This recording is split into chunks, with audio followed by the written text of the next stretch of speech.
Hello, everyone. I'm coming to you this evening with a Chapter 1 overview.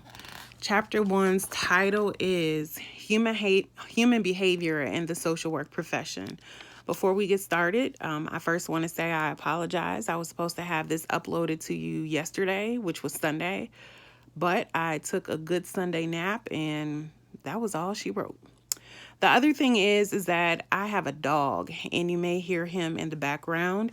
He is not being abused. He's just upset that I put him to bed early. So with that being stated, let's get started with Chapter 1. Chapter 1, I thought, was a good foundation for the things that we're going to learn here in this class. I thought it had some really good information, so I'm going to talk about some of the things that I thought was more relevant. I'm not going to go over the whole chapter, that's for you to read, but I will talk about those things that I thought was most important within this chapter. So, Chapter 1 starts off with a definition of the human behavior in the social environment.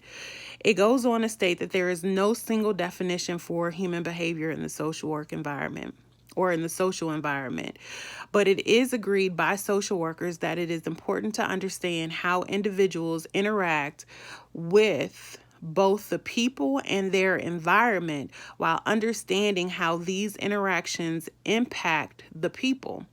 I'll say it one more time. It states that it is important to understand how individuals interact with both the people and their environments while understanding how these interactions impact the people. You can find this on page 1 through 2. It also states that it's important for students to understand the interrelationships between individuals and the larger environments. I think this is a very important statement.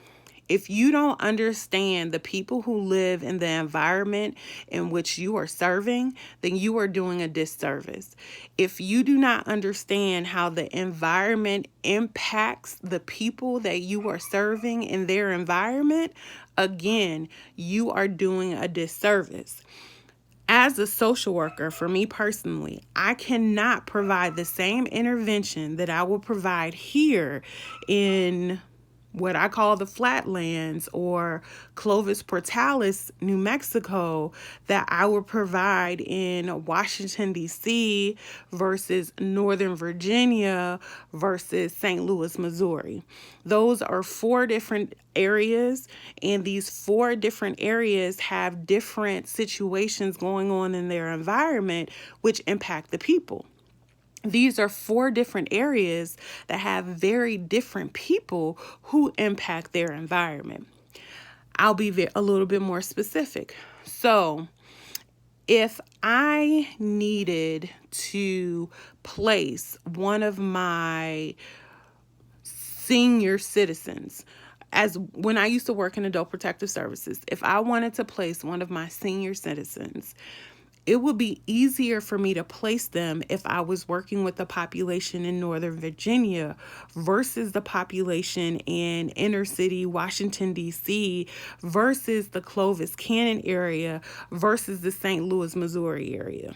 So your question is why? The richest individual out of all 4 of those categories is the individual in Northern Virginia.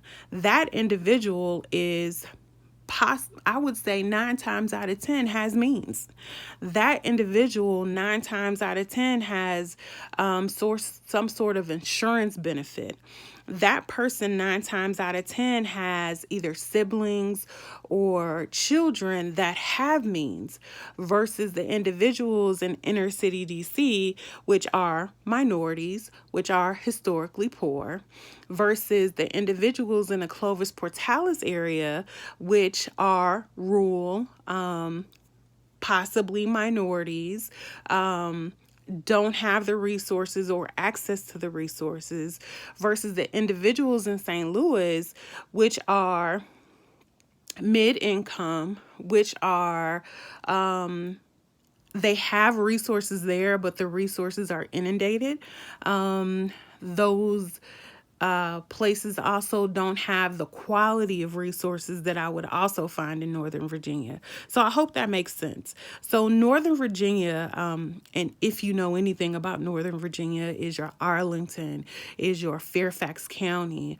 Those areas are predominantly Caucasian or white, predominantly very wealthy. Northern Virginia is one of the wealthiest counties in the state of Virginia. Also, those are individuals that are usually retired military or retired government, or retired legislators. So that population is going to be very different from inner city DC, which, as I stated before, is minority, poor, or 8 out of 10 times poor, generationally poor. Those individuals compared to here have more means because it's an inner city. It's a major city versus coming down here to the Clovis Portales area, which is rural. The closest, I don't want to say the closest good hospital, but the closest trauma or level 1 trauma 1 hospital is probably in Lubbock or Amarillo or Albuquerque.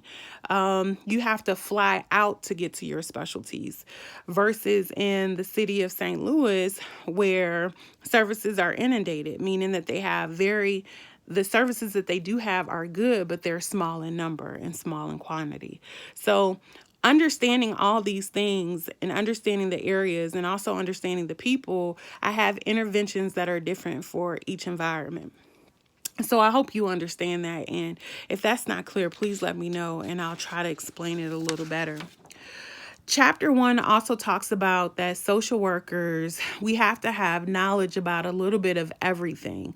We need to understand theories, empirical research, practical experiences, politics, social justice issues, and historical implications of certain thought patterns, and etc.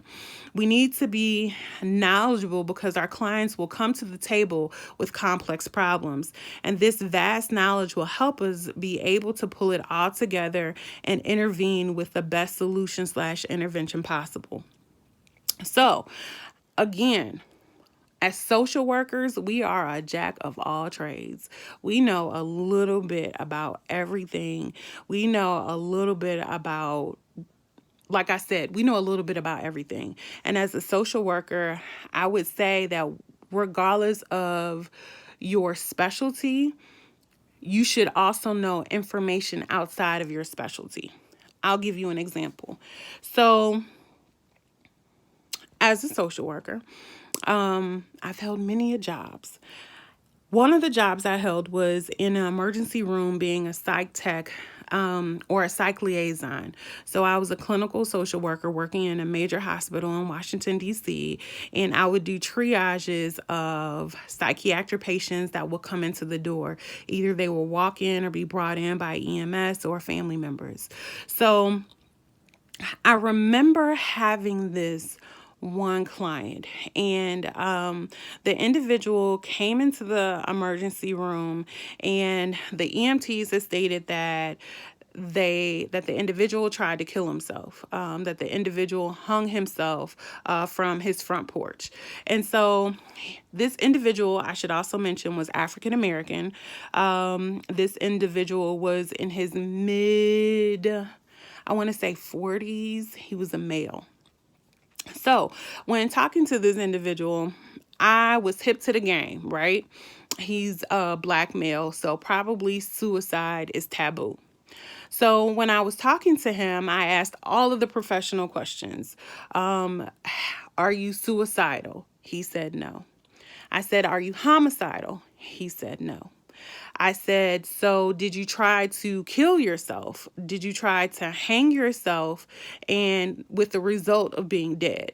He said no. I said, okay. I said, so did you try to hurt yourself? And he said, yes. I said, and why did you try to hurt yourself? And he said, because I didn't want to be here any longer. I said, okay. So then I repeated my questions. I said, well, did you try to kill yourself? And he said, no, I just wanted to hurt myself and I didn't want to wake up after I hurt myself. I said, okay. So in writing up the notes, I put that he denied suicide with the intention and a plan. He denied homicidal ideations, and that he did not have the attempt. He did not mean or want to kill himself. But I also added that when questioned further, the individual acknowledged that he wanted to hurt himself and that he no longer wanted to be on this earth. So you're asking, well, Ingrid, didn't you ask the same question but in different verbiage? And I'm going to say, yes, I did. So one of the things that I know is being in the African American community, suicide is very taboo. Having a mental health issue is very taboo. And no one will ever, let me back up. I don't want to say no one will ever, but there are certain people within my population that will not admit to a suicide attempt, that will not admit to trying to kill themselves because it's a sin, it's taboo, and it looks upon as though the individual is weak and they are embarrassed. So, with altering my questions and understanding my audience, I was able to get the information I needed. I still admitted this individual to the psychiatric ward. This individual still had mental health services, even though they denied suicidal ideations, plans, and intent and wanting to kill themselves. But them expressing to them, or how do I say this? Talking to them in a way in which they can understand gave me the same information that I was looking for, or confirmed the information that I already had, if that makes sense. So when you know your audience, you know how to talk to your audience. When you are knowledgeable about different cultures, then you understand how to talk to these individuals or meet your client where they are, get the information that you need to be able to provide for them. Another thing, when I was working in Northern Virginia, we had a lot of wealthy people. We also had a minority class, which was Asian. One thing that I had to get hip to the game was that they did not like people wearing shoes in their house. So when you came to the front door, you needed to take off your shoes and either walk barefooted or with socks into the home because they thought it was disrespectful. So once I became hip to that, then it was almost like a respect thing for their culture. So they acknowledged me. I had a better rapport with my Asian clients. I had a better understanding of them. They were more willing to talk to me just by the simplest thing of me taking off my shoes, by the simplest thing of me understanding that that was something that they didn't do. Even if they told me that I could leave my shoes on, I would still take them off. It was just respect. So again, knowing a little bit of everything can help you out. I hope that example is clear. If not, let me know and I will try to clear it up. So going on with chapter 2, it states that social workers need to have a strong theory base. Theories can be grouped into subcategories according to the specific area or problem that they address. This can be found on page 5. Theories can also overlap. Within chapter 1, they talk about a couple of things. They talk about practical knowledge, empirical knowledge, science-based knowledge, and evidence-based practice. It gives the definition for all 4 of these, but I'll tell you what the definitions are.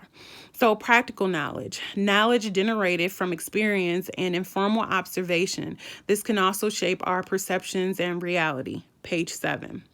Empirical knowledge based in observable facts, page 8. Science-based knowledge gathered over a period of time through research and investigations using objective methods to test hypotheses. This is page 8. Then it talks about evidence-based practice. Evidence-based practice is the integration of external scientific evidence, clinical expertise / expert opinion, client / patient / caregiver perspective. I can talk a lot about evidence-based practice. Evidence-based practice is something that y'all need to be hip to if you are going to work for the government, especially the military. We can only use approved evidence-based practice methods. Prolonged exposure, CBT, cognitive behavioral therapy, EMDR, and there's a whole host of other ones. We can only use those because they are based off of the three things that I told you about. They have an integration of external scientific evidence, meaning that it has been tested and proved, clinical expertise and expert opinion, meaning that experts are coming in non-biased and testing out these theories, and it has been tested on clients, patients, caregivers, have given their perspectives about this evidence-based practice. So, again, if you want to work for the government, if you want to work for the military, they are only going to allow you to work through approved evidence-based practice theories. Okay, going on. With all of these theories and facts floating around, what is appropriate for practice? This is on page 11. You need to ask yourself, 1, is it functional and can it explain how concepts are related to one another? 2, can it make certain predictions about behaviors that can be confirmed through observation? 3, does the theory explain the phenomenon in clear, simple, straightforward terms? I'll read that again. Does the theory / concept explain the phenomenon in clear, simple, straightforward terms? 4, can it be tested? So those are the questions that you need to ask yourself if the facts that you, or the theories and the facts that you're using, if they're appropriate. Ask yourself those 4 things. Oh, I'm sorry, it's some more. The 5th thing is, does it make sense? 6, does it fit with and promote social work values and ethics? So it's actually 5 things. So you need to ask yourself those, 6 things. It's late, y'all. I'm sorry. You need to ask yourself those 6 things. I'll read them again. Is it functional? Can it explain how concepts are related to one another? 2, can it make certain predictions about behaviors that can be confirmed through observation? 3, does the theory / concept explain the phenomenon in clear, simple, straightforward terms? 4, can it be tested? 5, does it make sense? 6, does it fit with and promote social work values and ethics? So you need to ask yourself those 6 things. Now, it also goes on to say, it is important to know that research can be flawed and make judgments that are biased and misrepresent the outcomes. You can find this on page 10. So when evaluating research, ask yourself a couple of questions. How current is the information? Who is the intended audience? Who is the author of the research? Can the work be cited and verified? Is the info / research reviewed by peers? Is the information biased? What is the purpose of the research to teach / enlighten / sell products or etc.? Let me read that again. What is the purpose of the research? Is it to teach, enlighten, or sell products? So you're probably wanting to know, why is that important? Now, I'm not sure how old you guys are. I'm going to assume that some of you don't remember way back in the day. I want to say it was around either the late 90s or the early 2000s where there was this big controversy about cigarettes, and how they would have these billboards that were directly targeting certain populations.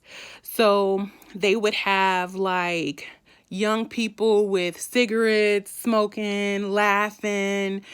They were having, it looked like they were having a good time. So the FDA, or some people got on to the FDA, and I think the FDA kind of shut that down. My memory could be a little shaky on that, but I remember something happening about that. If I'm wrong, somebody let me know. I'm sure y'all gonna let me know. Well, so they had to change the ads of these cigarette commercials because they said that they were targeting audiences, which was making people under the age of 18 wanting to start smoking earlier. So they had to change it. And then they also found out that some of the research was flawed, that it didn't matter how filtered the cigarette was, it was still a cancer producing agent and it still killed people. So they had to change all that. Now, why did that come to mind? When I was living in DC and I would have to travel back to Atlanta, I would go through Richmond and there was a cigarette plant with a billboard. And so each time I would roll through Richmond, I would look at the billboard and laugh because they had to change the billboard. And it just kind of sparked in my mind that whole controversy. But we can also think of different things that happen where we have targeted information to targeted audience. And it's not fair.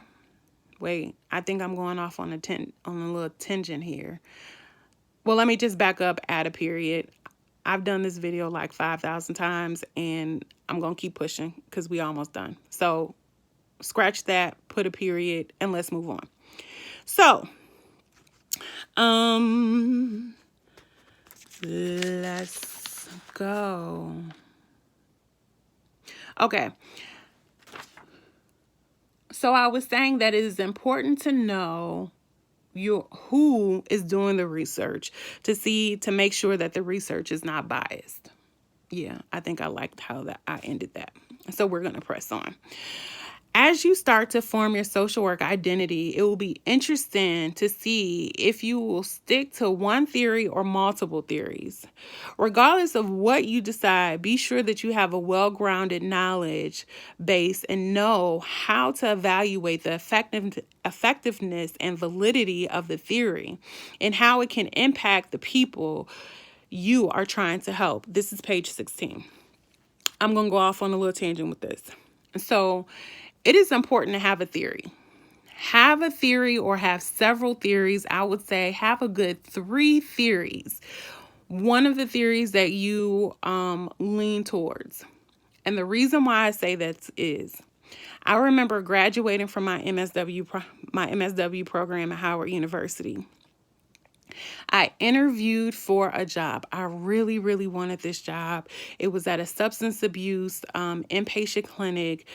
This clinic was actually really good. It had really great staff, really great direction, really, really great leadership, and it had a mixture of population. So it wasn't just poor people going. It wasn't just rich people there. It was a good mixture of everyone. It was highly rated within the DC area. So I had finally gotten an interview with these people after trying for so long. I go into the interview and I am busting it down, baby. I'm doing it. I'm going. I'm answering all the questions. I'm being professional. I'm looking good. I'm sounding good. And then the last question, the director said, "What is your preferred theory?" I said, "Huh? Say what?" He said, "What is your preferred theory?" So I said, "Okay." And I remember giving him an answer. He said, "Okay, cool." He said, "Now, can you give me 4 more theories that you work from? Or 3 more theories that you can work from, that are in your pocketbook of theories?" I said, "Say what? Say huh? Say what? Say huh?" When I tell you I drew the biggest blank, it wasn't because I couldn't remember my theories. Well, at that point, I couldn't remember my theories, but I did not have a preferred theory at that time. And I couldn't tell him a preferred theory. And that is what made me not get that job. I was so upset. So upset. And how do I know that? Because I emailed the director after my interview.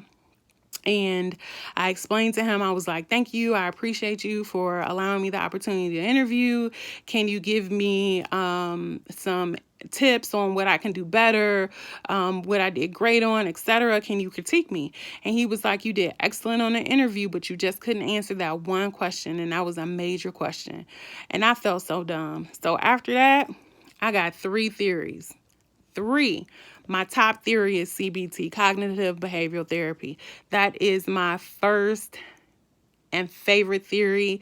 My second one is the strengths perspective, because I believe that if you can find the strength in the individual, then you can help them up, and etc. So make sure that you have your theories and you have them joints in your back pocket. I'm trying to tell you. Okay.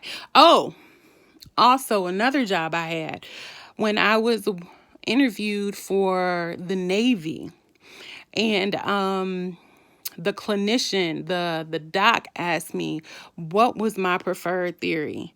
Man, when I tell you, because I had my 3 theories, I was able to bust that out. So again, just a little note, make sure that you have your theories. So I'm going to get off that little soapbox.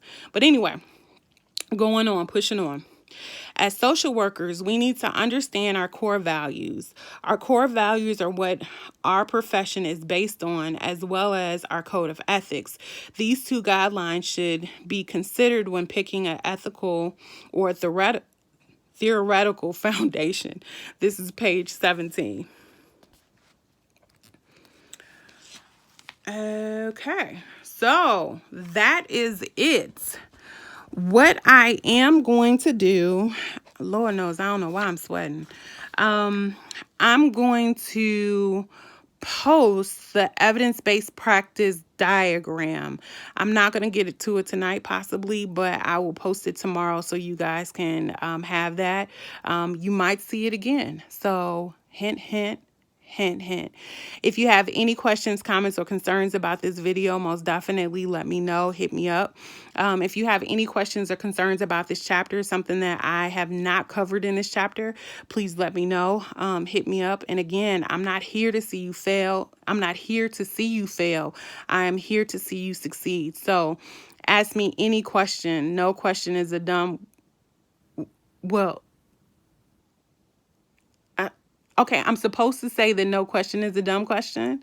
So I'm going to say no question is a dumb question, even if I give you the side eye while writing your question.